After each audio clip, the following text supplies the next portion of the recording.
அனைவருக்கும் வணக்கம். இது அரட்டால் வெல்லும் சேனல். இன்னைக்கு நம்ம சேனல் யாரை பத்தி பார்க்க போறோம் அப்படின்னா எம்ஆர் விஜயபாஸ்கர். இவர் யார் பாத்தீங்கன்னா 2026 சட்டமன்ற தேர்தலில் கரூர் தொகுதியிலிருந்து ஜெயிச்ச நபர். இவர் இப்போ ராஜினாமா பண்ணிட்டு தாவேக்கால பற்றி அணிஞ்சிட்டாரு. அதுக்கு இவர் சொன்ன காரணம் என்ன அப்படின்னா, இத்தனை ஆண்டு காலம் எந்த கட்சியை எதிர்த்து அரசியல் செய்தோமோ அதே கட்சியோடு கூட்டணி வைத்து ஆட்சி அமைக்க பேச்சுவார்த்தை நடக்குது. அதனால் நான் மனவேதனையோடும் ரத்த கண்ணீரோடும் மீளா தீரத்தோடும் அதிமுகவில் இருந்து விலகுகிறேன் அப்படின்னு சொல்லியிருக்காரு.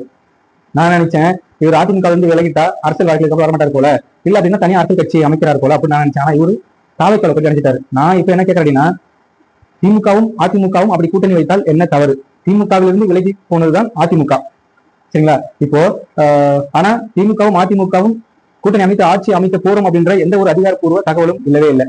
நீங்க ஒரு கருத்தை நீங்க சில விமர்சனத்தை முன் வச்சிருக்கீங்க. சரி, இப்போ நீங்க போய் இணைஞ்ச அந்த தாவேக்கா கட்சி தலைவர் தேர்தல் பிரச்சாரத்தின் போது அதிமுக எங்களுக்கு ஒரு பொருட்டே இல்லை, அவங்களாம் களத்துல இல்லை, நான் அவங்களை விமர்சிக்க மாட்டோம், அவங்களாம் எங்களுக்கு அள்ளி சில்லு அப்படின்னு சொல்லிட்டு சொல்லும்போது அப்போ நீங்க அதிமுக தான் இருந்தீங்க. அப்போ இத்தனை ஆண்டு காலம் நம்ம இந்த அதிமுகவில் இருக்கோம். அப்படி இருக்கும்போது ஒரு நபர் நம்ம கட்சியை விமர்சிக்கிறாரு அப்படின்னு சொல்லிட்டு நீங்க எதிர்ப்பு ஆச்சுங்களா? அப்படி அவர் பேசும்போது உங்களுக்கு எந்த ரகமான கூடு சொரணை எதுவுமே இல்லையா? இப்ப உங்களுக்கு எல்லாமே திமுக அதிமுகவும் கூட்டணி அமைக்கிறாங்க, அது எனக்கு பிடிக்கல அப்படின்னு சொல்லிட்டு விலகிறீங்களா? உங்களை நம்பி ஓட்டு போட்ட மக்கள் எல்லாமே நீங்க முட்டாள் நினைச்சிட்டு இருக்கீங்க. ஆனா மீண்டும் நீங்கள் உங்கள் சூழ்நிலத்திற்காக அதிமுகவில் இருந்தும் உங்களை தேர்ந்தெடுத்த மக்களுடைய நம்பிக்கையிலிருந்தும் நீங்கள் துரோகம் செய்துவிட்டு இன்னொரு கட்சியில் இணைந்திருக்கிறீங்க. நீங்கள் மீண்டும் அதே தொகுதியில் போட்டியிட்டால் கண்டிப்பாக அந்த தொகுதி மக்கள் உங்களை தோல்வியடை செய்ய வேண்டும்.